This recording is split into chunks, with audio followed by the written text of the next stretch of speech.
जहां न पहुंचे नज़र वहां की है हमें खबर। अब देश विदेश की खबरों से रहिए ना बेखबर। अब आपकी आवाज़ पहुंचेगी आला अधिकारियों तक। हर क्राइम पर होगी हमारी नज़र। पल पल हर पल आपके साथ वारिश टाइम। दोस्तों, मैं हूं शादाब वासी और आप देख रहे हैं WT न्यूज़ यानी वारिश टाइम। आपको बता दूं कि अखिलेश यादव ने दिल्ली में कहा कि ये सरकार, भाजपा सरकार जो है, इसी सरकार में हमेशा पेपर लीक हुए हैं जब से ये सरकार आई है। आइए दिखाते हैं अखिलेश यादव किस तरीके से तंज कस रहे हैं भाजपा पर। देखिए, पेपर लीक कोई नई चीज नहीं है। आप वो पुराना भी उठा करके देखेंगे इतिहास, भारतीय जनता पार्टी की सरकारों में पेपर लीक हुए हैं और उत्तर प्रदेश में ये सबसे बड़ा सवाल निकल करके आया था, जिसमें करोड़ों लोगों के साथ अन्याय हुआ।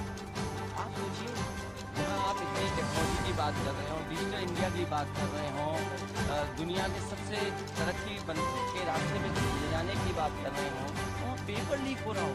आप पेपर लीक जानबूझकर करा रहे हो जिससे नौजवानों को नौकरी और उनका आरक्षण उनको न मिल जाए। ये कह रहे हैं कि नीट का जो है ये लोकलाइज मामला है, जो कोई लोकलाइज नहीं होता है।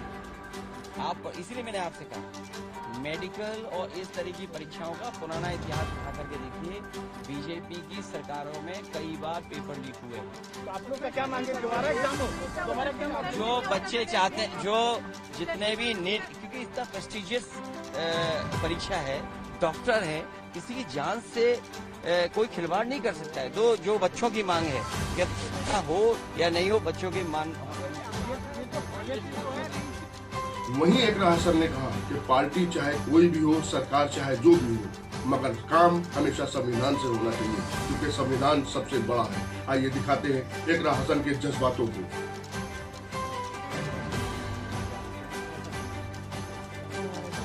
जी, उत्साहित भी है और साथ में थोड़ी नर्वसनेस भी है। हम देश के सबसे बड़े लोकतंत्र के मंदिर में खड़े हैं और ये सबसे बड़ी पंचायत हमारे देश की, तो बहुत गर्व भी महसूस हो रहा है और साथ में ये भी हिचकिचाहट है कि अपने लोगों का रिप्रेजेंटेशन हम अच्छे से कर पाएँ।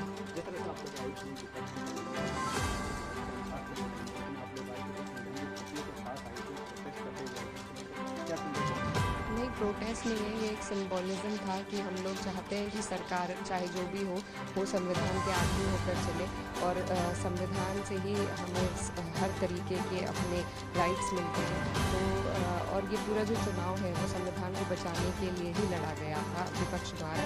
तो उसी का ये सिंबलिज्म था कि हम सरकारें कोई भी हो, पार्टी कोई भी हो, लेकिन संविधान सबसे ऊपर है।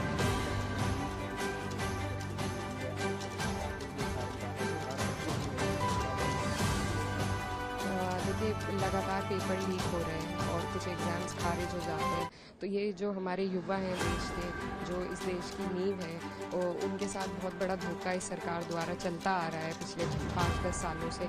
तो ये एक बड़ा गंभीर मुद्दा है, क्योंकि बच्चे तैयारी करते हैं अपना भविष्य संवारने के लिए और फिर उन्हें जब इस तरीके से उनके साथ छल कपट होता है, तो ये बहुत ही शर्म की बात है हमारे देश के लिए भी और इस सरकार के लिए ख़ास तौर पर।